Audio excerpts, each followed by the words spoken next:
Bien chers amis de Café Évangile, quant à Marthe, elle était accaparée par les multiples occupations du service. Elle intervint et dit, « Seigneur, cela ne te fait rien que ma sœur m'ait laissé faire seule le service. Dis-lui donc de m'aider. » Le Seigneur lui répondit, « Marthe, Marthe, tu te donnes du souci et tu t'agites pour bien des choses. Une seule est nécessaire. Marie a choisi la meilleure part. Elle ne lui sera pas enlevée. » Chers amis, à bien des égards, cette déclaration de notre Seigneur résume le message le plus important, le plus central de l'Évangile. Nous sommes tous appelés à choisir la meilleure part chaque jour. Jésus était un ami proche de Marthe, Marie et Lazare. Il se rendait souvent dans leur maison qui se trouvait à une courte distance de Jérusalem.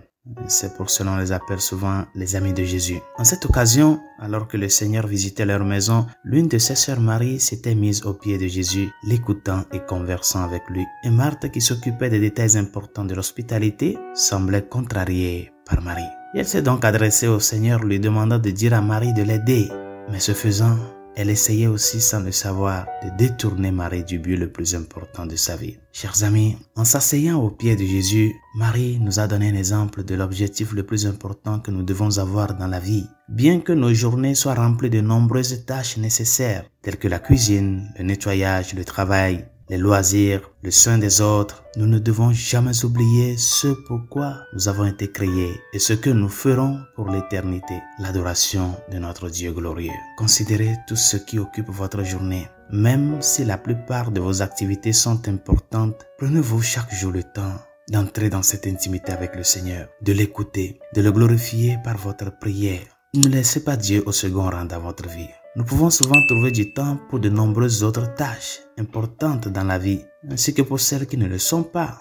Nous pouvons passer des heures à des tâches ménagères, nous plonger dans des films, consacrer des soirées entières à la lecture, remplir nos obligations professionnelles, mais ne consacrer qu'une minute ou deux par jour, si ce n'est plus, à la prière silencieuse et à l'adoration de notre Dieu. Beaucoup de gens ont du temps pour tout, sauf pour venir à la messe, sauf pour prier, sauf pour méditer l'Évangile. Que se passerait-il dans votre vie si vous choisissiez la meilleure part pendant 1 heure entière chaque jour? Que se passerait-il si vous décidiez de consacrer la première heure de votre journée à imiter Marie dans le passage de l'Évangile et à ne rien faire d'autre qu'adorer le Christ par la prière silencieuse et la méditation? Au début, vous penserez peut-être aux nombreuses autres tâches que vous pourriez accomplir à ce moment-là. Vous vous direz peut-être que vous n'avez pas le temps de prier longuement chaque jour. Mais est-ce vrai? Peut-être êtes-vous en fait une Marthe pour vous-même, vous disant que vous devriez faire les choses plus importantes de votre temps et que Jésus comprendra si vous ne passez pas du temps avec lui,